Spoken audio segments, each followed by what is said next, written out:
First game she came to against the Bears, I was like, hey, yeah, so you come, okay, so I could probably set you up with everything, and she just walked right through the front door. No She's just shit. like, there's no like going down like to like getting hit, talking to security, making sure that she gets to her. She was just like, I just want to be around the family and friends and like experience this with everybody. I was just like, she got buku points for that. I was like, damn, she's just fucking, she's in the madness, man. She wants to be a part of it. She wants to support me and do things like that. I was like, man, she really won me over with that one.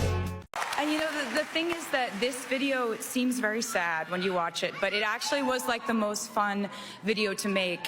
And something that I'll always remember is that when I would finish a take and I'd say cut and we'd be done with that take, I would always just hear like someone like cheering and like, woo, like from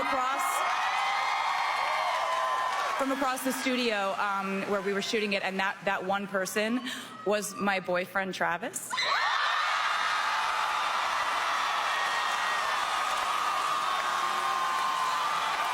It began like something straight out of a modern-day fairy tale, the kind that no one saw coming but everyone wanted to believe in.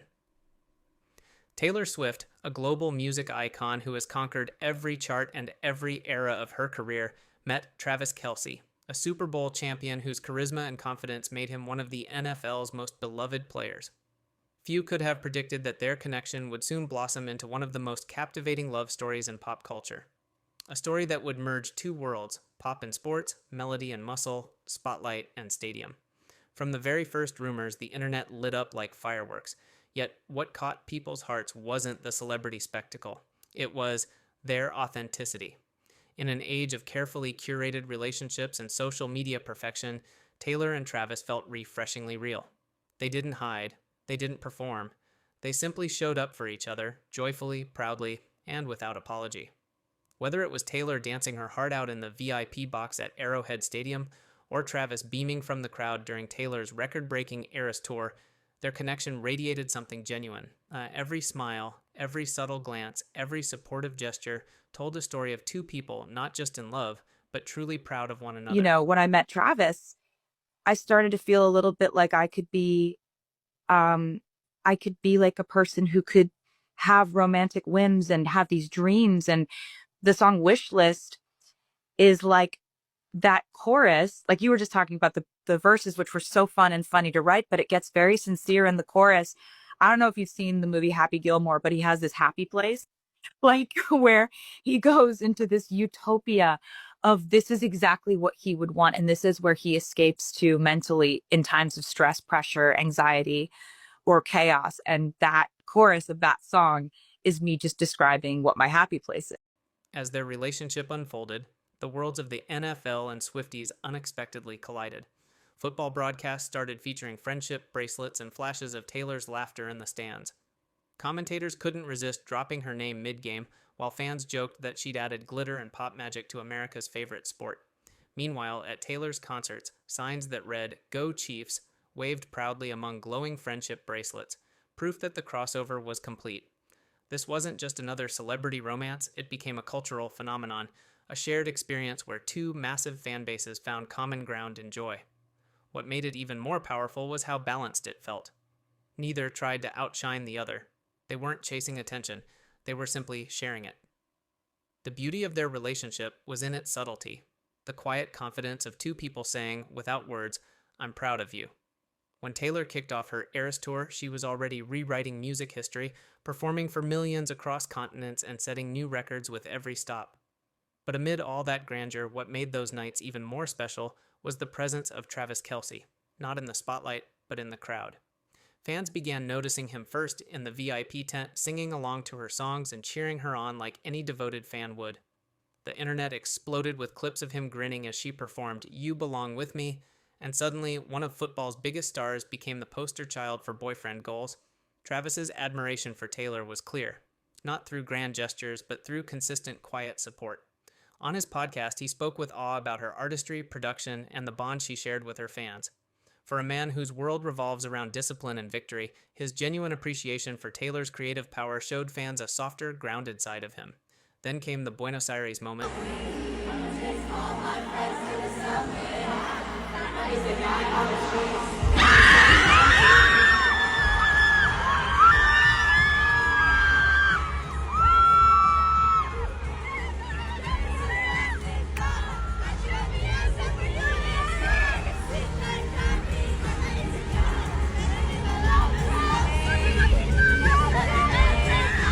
Taylor changed her Karma lyrics to, "Karma is the guy on the Chiefs coming straight home to me."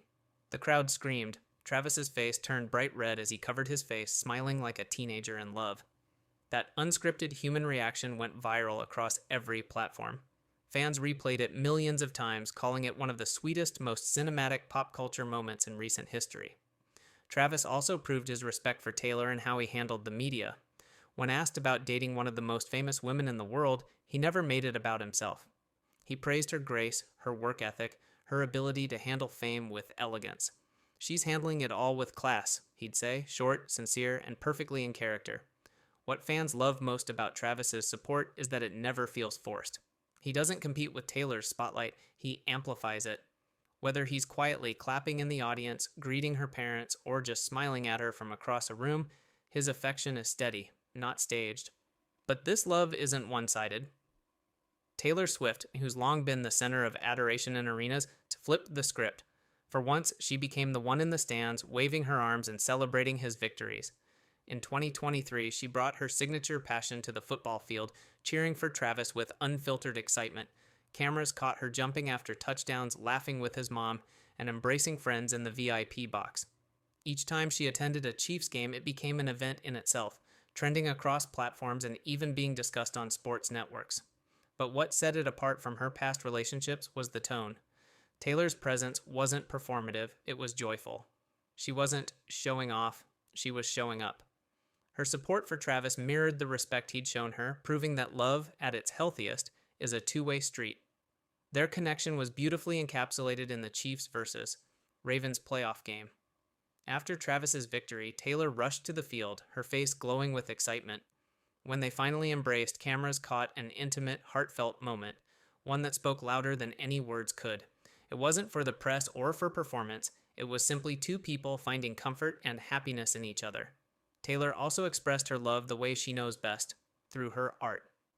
In 1989, Taylor's version, fans pointed out lyrics that hinted at newfound peace and joy, about finding someone who cheers you on and never asks you to dim your light.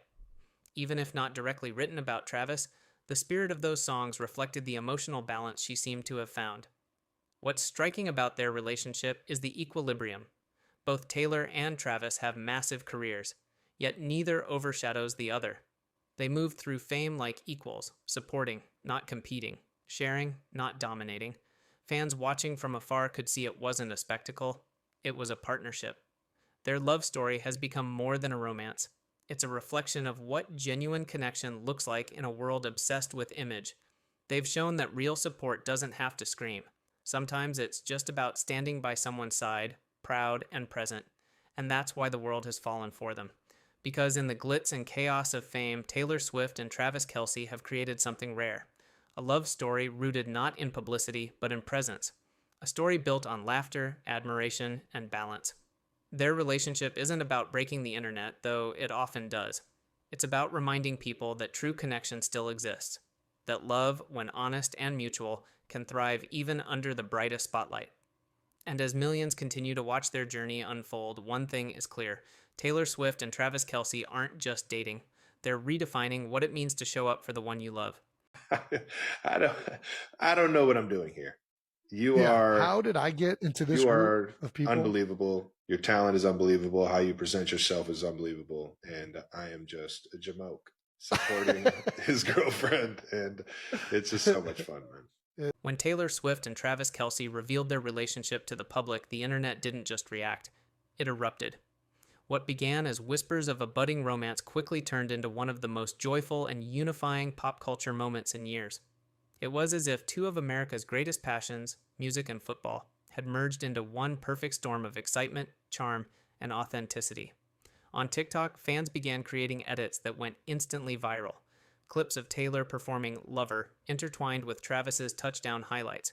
Captions like, "She writes songs about love. He plays like he's living one," captured the internet's fascination. These weren't just cute fan moments, they symbolized something bigger, the union of two seemingly separate worlds that now felt connected through genuine affection. Even football fans who had never followed Taylor's career began admiring her warmth, while Swifties developed a newfound appreciation for the NFL. Twitter, now X, turned into the live commentary hub of their romance. Every game Taylor attended sparked waves of hilarious and affectionate reactions, from Taylor Swift celebrates touchdowns like Grammy wins to jokes about the NFL renaming the MVP award to Most Valuable Partner. Even the NFL's official account got in on the fun, temporarily adding Taylor's name to its bio. But beyond the humor and the memes, what stood out most was the positivity. In a social media landscape often dominated by criticism and cynicism, Taylor and Travis's relationship brought lightness. Fans described them as real, refreshing, and comforting. There was no drama, no publicity stunt, just two people supporting each other in the most authentic way possible. Whether it was Taylor laughing and cheering from a VIP box or Travis smiling in the crowd during her concerts, their public moments radiated warmth, respect, and pride. Taylor's openness this time around felt different from her past relationships. She wasn't performing for the cameras, she was living. When she hugged Travis after his playoff victories or waved from the stands with his family, fans saw a woman who looked genuinely happy.